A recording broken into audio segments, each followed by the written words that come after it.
નમસ્તે મિત્રો. તો આજે આપણે ધોરણ 10 ના વિજ્ઞાન વિષયમાં પેલું ચેપ્ટર કે જે છે રાસાયણિક પ્રક્રિયાઓ અને સમીકરણો એનું આપણે એક બેઝિક નોલેજ લઈશું કે એ આખા ચેપ્ટરમાં કેટલા કેટલા પોઈન્ટ્સ આવશે અને એમાંથી આપણે ક્યાં ક્યાં આપણે કવર કરવાના છે. તો તમે ધોરણ 9માં આ બધાનું બેઝિક નોલેજ તમારી પાસે આવેલું જ છે. આજે આપણે ધોરણ 10માં એને થોડાક ડીપમાં જોવાના છે. રેડી? તો આપણે કરીએ શરૂ. એમાંના આપણી પાસે જે એના મેઈન ટોપિક્સ છે એ આપણે અહીંયા લખેલા છે. આ પ્રકરણમાં આ પાઠમાં આપણે શું શું ભણીશું. એમાંથી પેલું છે રોજિંદા જીવનમાં જોવા મળતી રાસાયણિક પ્રક્રિયાઓ. તો આપણા કે ભાઈ જે ડેઈલી જીવન છે એની અંદર કે ભાઈ આપણી આજુબાજુમાં ઘણી બધી પ્રક્રિયાઓ થાય છે. મોસ્ટ ઓફ એ તેનાથી જ તે જીવન પોસિબલ છે. તો એમાંથી કઈ કઈ પ્રકારની પ્રક્રિયાઓ અને રાસાયણિક પ્રક્રિયાઓ છે. પછી એમાંથી કઈ કઈ પ્રકારની પ્રક્રિયા ભૌતિક છે પ્રક્રિયાઓ એ બધી આપણે આ ચેપ્ટરની અંદર આવશે. બીજું છે સંયોગીકરણ પ્રક્રિયાઓ. સંયોગીકરણ પ્રક્રિયા એટલે કે જેમાં ભેગું થવું. સંયોગ થવો એટલે કે ભેગું થવું. સંયોગીકરણમાં ઘણી પ્રક્રિયાઓ એવી છે કે જે ઉષ્મા ક્ષેપક કે ઉષ્મા ઉત્પન્ન કરે છે. પછી બીજી પ્રક્રિયા છે એમાં વિઘટનની પ્રક્રિયા. તો એ ઉષ્મા શોષક છે. હવે આપણે કોઈ પણ બે વસ્તુમાંથી જયારે એક વસ્તુ બને છે તો સ્વાભાવિક છે કે એ થર્ડ પ્રોડક્ટ આપશે. અને એમાંથી જે એની ત્રીજી પ્રોડક્ટ જે કોઈ પણ બને છે તો એ પ્રોડક્ટની સાથે સાથે મે બી માં કોઈ નવી ઉર્જાનું સર્જન થાય છે. નવી ઉર્જા એટલે કે એક આપણે એને સમજીએ કે ભાઈ આગ તરીકેની ઉર્જા જે ઉષ્મા છે. પછી જે બીજી છે કે વિઘટન પ્રક્રિયા. આપણે ક્યારેય પણ કોઈને તોડીએ છીએ તો ત્યાં આપણે બાહ્ય બળ આપવું પડે છે. બાહ્ય બળ આપણે કોઈ પણ પ્રકારનું હોઈ શકે છે. જેમ કે કોઈ પણ આપણે બહારથી ઉષ્મા આપીએ છીએ. પછી ઘણી વખતે કેમ આપણે પથ્થર હોય છે. પથ્થરને આપણે તોડવો છે તો પથ્થરને તોડવા માટે આપણે એને ઘા કરવો પડે. કા આપણે કોઈ પણ મોટો હથોડો લઈને એના ઉપર આપણે જે બળથી ફોર્સ આપીને એને તોડવો પડે. ત્યારે એના 2 ટુકડા, 4 ટુકડા, 5 ટુકડા એમ થાય છે. કે જેમાં ઉષ્મા એટલે કે ઉર્જા જોઈએ છે. એમાં આ જે વિઘટનની પ્રક્રિયા છે તો એ ઉષ્મા શોષક પ્રક્રિયા આપણે એને કહીએ છીએ કે જેના માટે આપણે એને બાહ્ય બળ અથવા બાહ્ય ઉષ્મા આપવી પડે છે. પછી આપણે જઈએ કે આગળ ચોથું વિસ્થાપન પ્રક્રિયા, દ્વિવિસ્થાપન પ્રક્રિયા. એને આપણે અહીંયા જે સાયન્સની લેંગ્વેજમાં કહીએ છીએ અવક્ષેપન પ્રક્રિયા. વિસ્થાપન એટલે કે એક જગ્યાએથી બીજી જગ્યાએ જવું. દ્વિવિસ્થાપન તો કે એના 2 સ્ટેપ્સ આવે છે. એને આપણે દ્વિવિસ્થાપન કહીએ છીએ. પછી આગળ છે કે ભાઈ ઓક્સિડેશન રિડક્શન. તો એ તમને 9માં થોડુંક એનું બેઝિક નોલેજ આવેલું છે. ઓક્સિડેશન અને રિડક્શન. એ મેજોરિટીમાં ઓક્સિજન અને હાઇડ્રોજનના બેઝ ઉપર છે. કે આ જે છે કે ભાઈ ઓક્સિડેશન. તો એમાં કે ઓક્સિજનનું નિર્માણ થાય છે અને હાઇડ્રોજનની ખપત થાય છે. રિડક્શન છે તો એમાં કે ભાઈ હાઇડ્રોજનનું નિર્માણ થાય છે અને ઓક્સિજનની ખપત થાય છે. ખપત એટલે કે એનું એમાં વપરાવું. ઓક્સિડેશન કરતા અને રિડક્શન કરતા. તો કે ભાઈ ઓક્સિડેશનની જે પ્રોસેસ કરવાની છે એના માટે જે કોઈ પણ વસ્તુઓ યુઝ થાય છે અથવા જેની ત્યાં જરૂર છે એને ઓક્સિડેશન કરતા કહે છે. એવી જ રીતે કે ભાઈ રિડક્શન કરતામાં એમ છે કે જેનું રિડક્શનની પ્રોસેસ દરમિયાન જેનો યુઝ થાય છે અથવા જે વસ્તુ જરૂરી છે એને રિડક્શન કરતા આપણે કહીએ છીએ. પછી ધાતુ ક્ષારણ. ધાતુ ક્ષારણ એટલે કે હું ધાતુમાં ક્ષાર લાગો. ક્ષાર તો કઈ ધાતુમાં લાગે? એક તો બધાને ખબર છે કે ભાઈ મેજોરિટીમાં આયર્ન, લોખંડ. લોખંડને કાટ લાગે એને લીધે ધાતુ ક્ષારણનું ઉદાહરણ છે. પછી બીજું છે ખોરાપણું. ખોરાપણુંમાં તમને ખાલી આ શબ્દથી નથી કે ભાઈ આઈડિયા આવી ગયો છે. ખોરાપણું એટલે કે ખારાશ. ખારાશ એટલે કે ક્ષાર. ખોરાપણુંમાં તમે ઘણી વખતે આપણે કેવી કે ભાઈ ખાર બાજી ગયો, ખાર બાજી ગયો. પછી બધી જ તે આપણે રાસાયણિક જે પ્રક્રિયાઓ આના બધાના સમીકરણો જે આવશે. સમીકરણો એટલે કે ઇક્વેશન. જેને આપણે લખીએ ને કે ભાઈ Fe2O2 એટલે લખીએ FeO2 ફેરસ ઓક્સાઇડ Fe એટલે આયર્ન, O એટલે ઓક્સિજન. એ પ્રમાણેના જે કઈ પણ સમીકરણો આવે છે એને આપણે સમીકરણોમાં લઈએ છીએ. જેને આપણે ઇંગ્લિશમાં કહીએ છીએ કે ભાઈ ઇક્વેશન. રેડી? તો હવે આપણે આગળ વધીએ. તો હવે આપણે આગળ જઈશું રોજિંદા જીવનમાં જોવા મળતી રાસાયણિક પ્રક્રિયાઓ. રાસાયણિક પ્રક્રિયાઓ. રેડી? તો એમાં 2 પ્રકારની પ્રક્રિયા છે. એક રાસાયણિક પ્રક્રિયા અને એક ભૌતિક પ્રક્રિયા. તો પહેલા આપણે જોઈએ ભૌતિક પ્રક્રિયા. ભૌતિક પ્રક્રિયા એટલે એમાં કાંઈ નહીં. સપોઝ કે આ પેનનું ઢાંકણું છે આપણે આને કે ભાઈ આમ કરીને આમ દબાવીએ, ડૂચો વાળીએ, જે કઈ પણ પ્રમાણે કરીએ. મતલબમાં જે વસ્તુ હતી એ એની સેમ કન્ડિશનમાં રહે. મતલબ એનો ગુણધર્મ ચેન્જ થતા નથી. સપોઝ કે આપણે જોઈએ, આપણે લખીએ કે ભાઈ વસ્તુનો ગુણધર્મ બદલાતો નથી. હા, એનો આકાર ચેન્જ થઈ શકે છે. જેમ કે એની અવસ્થા પછી આપણે અહીંયા ચેન્જ થશે નહીં. આપણે કોઈ પણ પેપર હોય, પેપરને આપણે ફાડીએ તો માનો કે જે એક આપણું હોય કે 2x2 નું હોય તો એમાંથી કદાચ આપણે ફાડ્યું એટલે 1x1 નું થયું. પણ એ પેપર તો પેપર જ રહેવાનું છે. પેપરમાંથી કઈ પથ્થર કઈ નથી બનવાનું. એવી જ રીતે છે કે કોઈ પણ લોખંડની વસ્તુ છે, સપોઝ કે લોખંડનો સળિયો છે, આપણે એ પેલા સ્ટ્રેટ છે લાઈનમાં આમ, પછી આપણે એને બેન્ડ માર્યો એટલે એ વળી ગયો તો યુ શેપમાં આવ્યો કે વોટ એવર રાઉન્ડ શેપમાં આવ્યો, પણ લોખંડનો સળિયો જ રહેવાનો છે. એનો આકાર ચેન્જ થયો. લોખંડના સળિયામાંથી પાણી ન બન્યું. આ છે ભૌતિક પ્રક્રિયાઓ. એવી જ રીતે અહીંયા રાસાયણિક પ્રક્રિયાઓ છે. રાસાયણિક પ્રક્રિયા કેવું છે કે એમાંથી પ્રક્રિયા થઈને નવી વસ્તુ તમને મળે છે. સપોઝ કે એનો રંગ ચેન્જ હોઈ શકે, આકારે ચેન્જ હોઈ શકે અને એના ગુણધર્મો પણ ચેન્જ હોય છે. અને આપણે લખીએ રાસાયણિક પ્રક્રિયા એટલે શું? રાસાયણિક પ્રક્રિયા એનાથી બનતા પદાર્થમાં ગુણધર્મ ચેન્જ થાય, ગુણધર્મ બદલાય. એનું ઉદાહરણ લઈએ. રાસાયણિક પ્રક્રિયામાં તો આપણે નોર્મલી બેઝિક ઉદાહરણ છે, બધી જગ્યાએ તમે આગળ ભણેલા હશો. પાણીમાં શું શું હોય તો કે ભાઈ હાઇડ્રોજન અને ઓક્સિજન. હાઇડ્રોજન ઓક્સિજન બંને મળીને શું બને? પાણી, H2O. પછી બીજું જેવું છે કે ભાઈ આયનમાં લઈએ. Fe એટલે આયન, O ફેરસ ઓક્સાઇડ. હવે પાણીમાં છે તો હાઇડ્રોજન છે, તો હાઇડ્રોજન નું કામ શું છે? સળગવાનું. ઓક્સિજન નું કામ સળગાવવાનું. પાણી શું કરે? ઠારવાનું કામ કરે. એટલે મતલબ આનો આખો ગુણધર્મ ચેન્જ થઈ ગયો. બે પદાર્થને જયારે ભેગા કર્યા ત્યારે એક નવી પ્રોડક્ટ મળે છે. એ પ્રોડક્ટનો આખો ગુણધર્મ ચેન્જ થઈ ગયો. આ બંનેનો એકનું હતું સળગાવવાનું, એકનું કામ હતું સળગાવવાને વધારે ઓલું કરવાનું, સળગવાનું. પાણી બને તો એનું કામ ઠારવાનું થઈ ગયું છે. આ રીતે રાસાયણિક પ્રક્રિયાની અંદર જે કોઈ પણ પદાર્થ અથવા પ્રક્રિયકો ભાગ લે છે, એમાંથી સામાન્ય જે બાય પ્રોડક્ટ બને છે, ફાઇનલ પ્રોડક્ટ આવે છે, એનો આખો ગુણધર્મ ચેન્જ થાય. એટલે સિમ્પલ આમાં એટલું આપણે યાદ રાખવાનું છે રાસાયણિક પ્રક્રિયામાં. રાસાયણિક પ્રક્રિયામાંથી જયારે કોઈ ફાઇનલ પ્રોડક્ટ બને છે, તો એનો ગુણધર્મ ચેન્જ થયેલો હોય છે. જ્યારે ભૌતિક પ્રક્રિયામાં ગુણધર્મ ચેન્જ નથી થતો, એનો આકાર ચેન્જ થાય છે. હવે આનું આપણે જે રોજિંદા જીવનમાં જે કોઈ પણ રાસાયણિક પ્રક્રિયાઓ થાય છે, આપણે એનું ઉદાહરણ લઈએ. તો રોજિંદા જીવનની અંદર રાસાયણિક પ્રક્રિયાનું ઉદાહરણ કોઈને લગભગ આમાં ઘણા લોકો છે કે જેને 9મા ધોરણનું કંઈ પણ થોડુંક યાદ હશે, તો એમને મગજમાં આવી ગયું હોય રોજિંદા જીવનમાં શું થાય. એક તો બધાથી કોમન છે દહીં.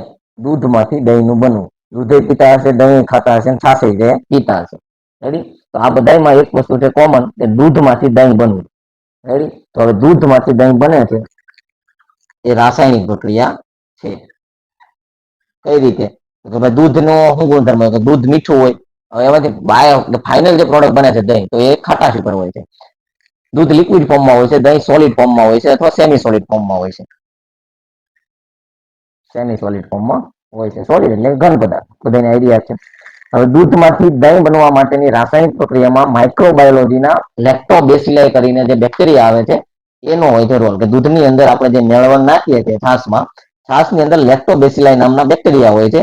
એ દૂધનું આખી કે ભાઈ દૂધમાં પ્રક્રિયા કરે છે અને દહીં બને છે. ત્યારે તો દહીંમાં લેક્ટોબેસિલસ નામના બેક્ટેરિયા પ્રેઝન્ટ હોય છે.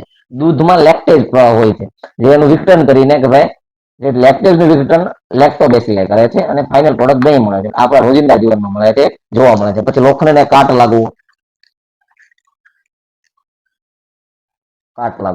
લોખંડમાં જે આપણે જોઈએ છીએ કે ક્યાંય પણ આપણે સળિયો પડ્યો હોય, કોઈ પણ લોખંડની આઈટમ હોય, એ આઈટમને પેલા કઈ હોતું નથી, પણ થોડાક સમય જતા પછી એની અંદર કાટ આવે છે. તો એ કઈ રીતે? એ એક રાસાયણિક પ્રક્રિયા છે કાટ આવવું. એ રીતે રાસાયણિક પ્રક્રિયાઓના આપણા જે રોજિંદા જીવનમાં આપણને જોવા મળે છે ઉદાહરણમાં, તો દહીં, પછી લોખંડને કાટ આવવો, આ બધા એક સામાન્ય વસ્તુઓ છે જે આપણે એને જોઈ શકીએ છીએ રેગ્યુલર લાઈફમાં. પછી ઉનાળામાં આપણા જે રૂમ હોય એમાં ઘણી વખત દૂધ પડ્યું હોય, તો દૂધ બગડી જાય છે. બગડી જવું એટલે મતલબમાં કે એનાથી દહીં બની જવું, અથવા એમાં કોઈ પણ એ ટાઈપની રાસાયણિક પ્રોસેસ થયેલી છે. એટલે ત્યારના તાપમાનમાં જે એના લેક્ટોબેસિલાઈ નામના બેક્ટેરિયા હોય છે ઉનાળામાં, તો એ લોકો વધારે એમાં થઈ જાય છે ભાઈ એક્ટિવ, અને એમાંથી દહીં બની જાય છે. આવા આપણે ઘણા જે ઉદાહરણો છે કે જે રેગ્યુલર લાઈફમાં જોવા મળે છે. જેમ આપણે બે આગળના ઉદાહરણ જોયા હતા. એક કેવું હતું ભાઈ કાટ લાગવું, દૂધમાંથી દહીંનું બનવું. પછી માનો કે જે ઉનાળાની અંદર દૂધનું બગડવું, એમાં છે ખોરાકનું રંધાવું. આ પણ એક રાસાયણિક પ્રક્રિયાનું ઉદાહરણ છે. ખોરાકનું રંધાવું, માનો કે જે આપણી પાસે હોય છે શાકભાજી, જે કાચા ફોર્મમાં હોય છે, પછી આપણે એને જયારે ઉષ્મા આપીને જયારે એને રાંધીએ છીએ ત્યારે બંનેના ટેસ્ટમાં ચેન્જ આવે છે, બંનેના ગુણધર્મો પણ ચેન્જ થાય છે. કાચાનું જે હતું એની અંદર જે આપણે પ્રોટીન્સ હોય છે, પ્લસ જે અમાઇનો એસિડ્સ હોય છે, એ જયારે રંધાય છે ત્યારે એમાં ચેન્જીસ આવે છે. બીજું છે દ્રાક્ષનું આથવણ, એમાંથી શું બને છે? આલ્કોહોલ. એક તો દ્રાક્ષ આપણે જે નોર્મલ ફોર્મમાં હોય છે આપણે જોઈએ છે, થોડા ટાઈમ પછી એ બગડે છે. બગડે છે મીન્સ કે એનો આથો આવે છે, ખાટો પદાર્થ છે, આથો આવે છે. ફાઇનલ પ્રોડક્ટ આલ્કોહોલ એમાંથી બને છે. જેમ કે બિયર બને છે, વાઇન્સ બને છે, એ ટાઈપની આલ્કોહોલ એમાંથી બને છે. એ એક રાસાયણિક પ્રક્રિયાનું ઉદાહરણ છે. પછી ખોરાકનું પાચન થવું. તો ખોરાકના પાચનમાં આપણે કહીએ ભાઈ એમાં કઈ રીતે રાસાયણિક, તો આપણે ખોરાકને કન્ઝ્યુમ કર્યો, ચાવ્યો, ચાવ્યો એટલે આપણા પેટમાં ગયો, પેટમાં ગયો એટલે એના ઉપર માનો કે જે બીજા આપણા પેટના એસિડ છે એ આવશે, એ એને તોડશે. તોડ્યા પછી એમાંથી અલગ અલગ પ્રકારના માનો કે આગળ જાય છે તો પિત્તાશયમાંથી પિત્ત આવશે. એ રીતે એને તોડવા માટે પછી જે આપણે એની અંદર ઇન્સ્યુલિન આવશે શુગરને તોડવા માટે. એમ જે અલગ અલગ પ્રકારના પ્રક્રિયકો આવીને જે પ્રક્રિયા બનાવે છે, એ પણ એક રાસાયણિક પ્રક્રિયાના ઉદાહરણમાં આવે છે. એનાથી જે પ્રોડક્ટ બને છે એના આખા ગુણધર્મ ડિફરન્ટ જ હોય છે. આપણે રોટલી કહીએ છીએ, રોટલીનો ગુણધર્મ અને એ રોટલી જ્યારે આપણા શરીરની અંદર એનું પાચન થયા પછીની જે પ્રોડક્ટ્સ બને છે એનો ગુણધર્મ અલગ હોય છે. આ પણ એક આપણા રોજિંદા જીવનના ખોરાકના પાચન થવું એ રાસાયણિક પ્રક્રિયાનું ઉદાહરણ છે. પછી શ્વાસોશ્વાસ દરમિયાન પ્રતિક્રિયા. તો શ્વાસોશ્વાસમાં તો કઈ રીતે ક્રિયા થાય છે કે રાસાયણિક, એ બહુ મોટી વાત છે. આપણને એમ થાય કે એ તો નોર્મલ, એમાં ક્યાં ક્યાંય છે. પણ આપણે આપણા શ્વાસમાં કયો વાયુ લઈએ છીએ? ઓક્સિજન. જ્યારે આપણે જે બહાર કાઢીએ છીએ આપણા મેઇન તો કે જે આપણો ઉશ્વાસ છે એમાં, તો આપણે કાર્બન ડાયોક્સાઇડ કાઢીએ છીએ. અહીંયા આપણે O2 લીધો, અહીંયા આપણે CO2 કાઢીએ છીએ. તો આ બંને ચેન્જ થઈ ગયા. O2 શું છે, CO2 શું છે? આ આપણા શરીરની રાસાયણિક પ્રક્રિયા છે, જેમાં ઓક્સિજનને આપણે લઈએ છીએ શ્વાસમાં અને આપણા ઉશ્વાસમાં આપણે કાર્બન ડાયોક્સાઇડ બહાર કાઢીએ છીએ. આ હતા એક રાસાયણિક પ્રક્રિયાના રોજિંદા જીવનના ઉદાહરણ. પછી આપણે આગળ જોઈશું રાસાયણિક પ્રક્રિયા દરમિયાન જોવા મળતા ફેરફારો. કેવા કેવા ફેરફાર આપણને જોવા મળે? તો એમાં તો પેલું છે પદાર્થની ભૌતિક અવસ્થા બદલી. ભૌતિક અવસ્થા એટલે કે શું છે? એનો રંગ, રૂપ, આકાર એનો ચેન્જ થાય. તમે તો પાછા એમ કહેશો કે આગળ આપણે જોયું હતું જ્યારે ભૌતિક પ્રક્રિયા અને રાસાયણિક પ્રક્રિયાઓ બે પ્રકારની પ્રક્રિયા થાય છે. તો ભૌતિક પ્રક્રિયાઓની અંદર આપણે જોયું હતું એનો જે આકાર હતો એ ચેન્જ નહોતો થતો, ચેન્જ થતો હતો. અથવા મતલબમાં કે જે આપણે લોખંડની પટ્ટીને વાળીએ, લોખંડના સળિયાને વાળીએ તેનો આકાર ચેન્જ થતો હતો, એ તો છે ભૌતિક પ્રક્રિયામાં આવે. અહીંયા ભૌતિક અવસ્થા ચેન્જ થાય છે. એનો મતલબ એ છે કે જેની ફાઇનલ પ્રોડક્ટ બને છે એની અંદર બદલાવ આવે છે.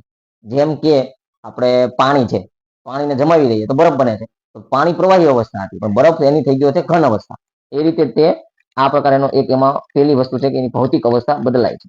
પછી બીજો છે એની હારે નવા પદાર્થ ની અંદર જ્યારે બને છે, તો નવો પદાર્થ બને જે એની ભૌતિક અવસ્થા ચેન્જ થાય. સપોઝ કે આપણે માની લઈએ કે ચાલો તમે આપણે ઉદાહરણ સાથે આપણે સમજીએ કે જે પાણી બને છે H2O.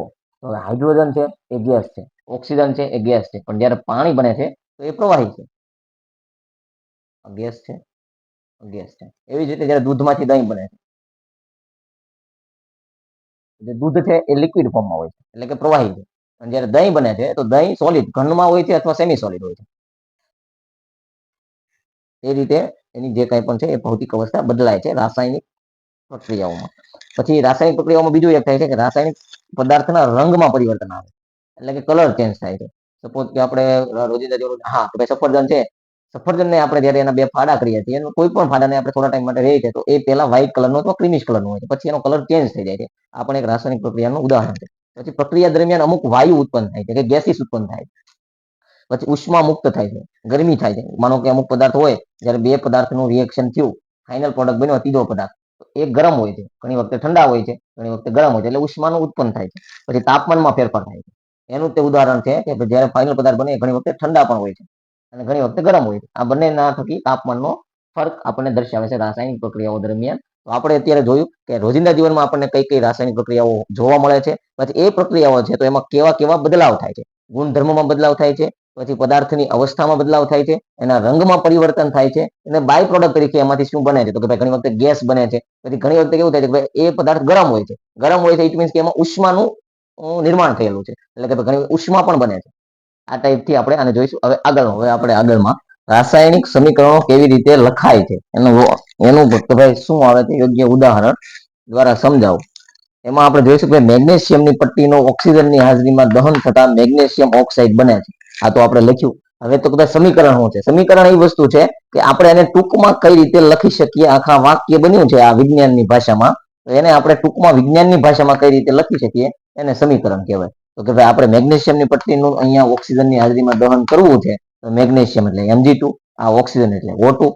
હવે આપણે એમાંથી ફાઇનલ પ્રોડક્ટ બને છે મેગ્નેશિયમ ઓક્સાઇડ. મેગ્નેશિયમ ઓક્સાઇડનું સ્વરૂપ શું હોય છે તો કે સફેદ પાવડર હોય છે, પાવડર ફોર્મ એનું હોય છે. હવે અહીંયા તમે આ જોશો, આ છે ત્રિકોણ ટાઈપનો એરો. હા, આને શું કહેવાય છે? ઉષ્મા. અને તમારે નોર્મલીમાં આવો તમે ક્યાંય પણ ટ્રાયેંગલ જોવો વિજ્ઞાનની ભાષામાં એટલે સમજી જવાનું કે આ ઉષ્માનો સિમ્બોલ છે. આને ક્યાંક ને ક્યાંક ગરમી આપવામાં આવે છે.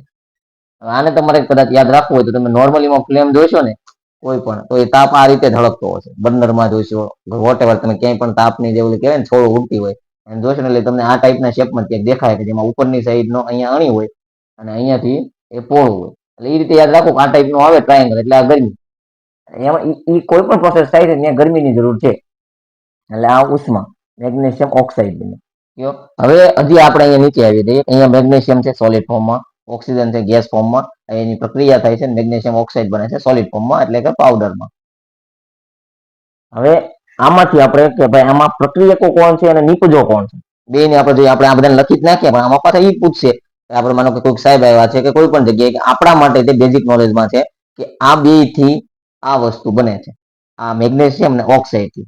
હવે આપણે અહીંયા શું કરાવીએ છીએ કે ભાઈ પ્રક્રિયા કામ કરાવીએ છીએ, ટૂંકમાં આપણી ભાષામાં કહીએ તો, પણ વિજ્ઞાનની ભાષામાં છે પ્રક્રિયા. પ્રક્રિયાની અંદર આ બે માણસ કામ કરે છે, આને શું કહેવાય? પ્રક્રિયકો. આ પ્રક્રિયકો.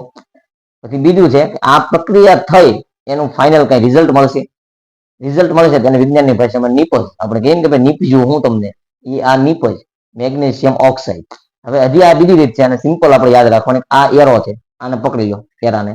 એરાની ડાબી બાજુ કોઈ પણ વસ્તુ હોય, આ એરાને અહીંયા આપણે આમ દર્શાવીએ, ડાબી બાજુ છે એટલે ઈ પ્રક્રિયકો, અને એરાની જમણી બાજુ છે તો ઈ નિપજ. રેડી?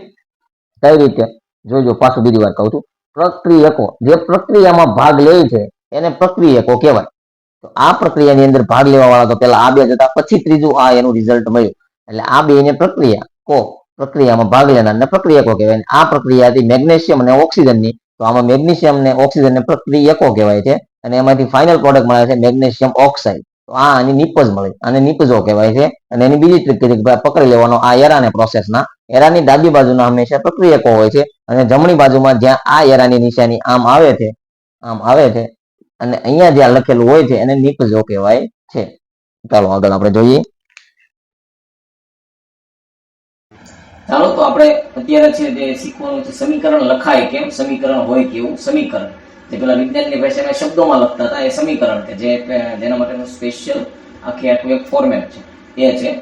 જો આપણે અહીંયા છે મેગ્નેશિયમ ઓક્સિજન, મેગ્નેશિયમ ઓક્સાઇડ. તો હવે આને આપણે પેલા જોયું તો પ્રક્રિયકો નિપજ બને છે, એના માટેના નિયમો છે સમીકરણ કેમ લખાય. તો જો પ્રક્રિયકો અને નિપજો વચ્ચે એરોની નિશાની મૂકવામાં આવે છે. આ જે પ્રક્રિયકો, આ છે નિપજ, આ બંનેની વચ્ચે એરોની નિશાની મૂકવામાં આવે. હવે એરોની નિશાની મૂકવામાં આવે તો એરો જો, આને એરો કહેવાય, આને એરો કહેવાય, આને એરો કહેવાય, આને એરો કહેવાય. તો આપણે જે મેકવાની છે તો એ કઈ મેકવાની છે? તો એમાં પાછો એક બીજો નિયમ છે એરામાં, કે એરાનો અગ્રભાગ હંમેશા નિપજ સાઈડ હોવો જોઈએ. જો તીરનો અગ્રભાગ હંમેશા નિપજો તરફ હોય છે. એટલે કે તીર તો આ બની ગયું, આ એનો અગ્રભાગ છે, અહીંયા નિપજ આવે છે આ સાઈડ હોવો જોઈએ. આ એક થયો. પછી હવે પ્રક્રિયામાં ભાગ લેતા પ્રક્રિયકો, તો કે આ પ્રક્રિયકો છે આ બે. હવે એ પ્રક્રિયામાં ભાગ લે છે, તો કે આ બે થયા.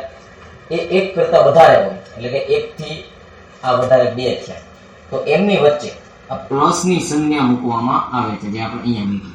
એટલે ટૂંકમાં કે ભાઈ પ્રક્રિયકો જો એક કરતા વધારે હોય ને તો એને સેપરેટ પાડવાના, વચ્ચે આ પ્લસની સંજ્ઞા મૂકીને. 3 હોય તો ત્રીજો લખીને વોટેવર અહીંયા જે કોઈ પણ આવતો હોય એ લખવાનો રહેશે. પછી એવી જ રીતે નિપજોમાં છે. નિપજ એવું નથી કે પ્રક્રિયકો 2 છે તો નિપજ 1 બનશે, પ્રક્રિયકો 2 છે તો નિપજ પણ 2 ઘણી વખતે બની શકે છે. તો નિપજોમાં પણ આપણે પ્લસ કરીને જે વોટેવર અહીંયા નિપજ બીજી આવતી હોય એ લખવાની. અમે ઉદાહરણ તરીકે લખેલું છે. એમ કે નિપજોમાં અને પ્રક્રિયકોમાં એક કરતા વધારે હોય તો એને અલગ પાડવાના સંજ્ઞા પ્લસની નિશાનીથી. આ એનો નિયમ છે. તો આ હતું સમીકરણ લખવાનો નિયમ. હવે પછી એનાથી આગળ આવે છે કે અસંતુલિત રાસાયણિક સમીકરણો. તો કે પહેલા તો વાત છે અસંતુલિત રાસાયણિક સમીકરણો કહેવાય કોને? તો કે જે તત્વોમાં તત્વોના પરમાણુની સંખ્યા સમાન ન હોય.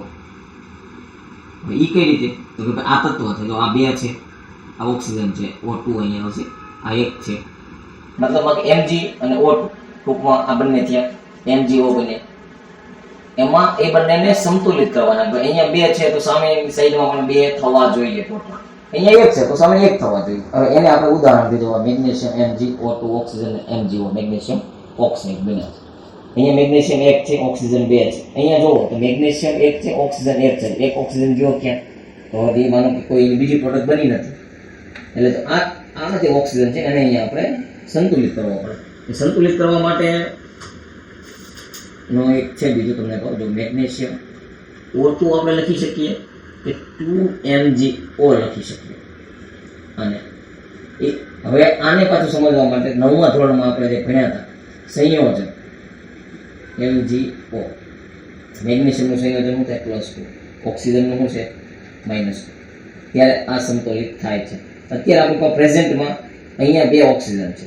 હવે જો આપણે આમાં જોઈએ MgO2 તો જો Mg ના +2, O2 નો 1 નું -2 પણ 2 છે એટલે ગુણ્યા 2 કરી -4, તો આ બેનું સંતુલિત ન થયું. તો આપણે આને તો નહીં લખીએ, આ કેન્સલ થઈ ગયું. હવે બીજો ઓપ્શન હોય 2MgO. 2MgO માં આપણે જોઈએ 2Mg અને O એટલે એ રીતે 2 થઈ ગયા, આને અહીંયા ગુણ્યા અને અહીંયા ગુણ્યા એટલે 2Mg2.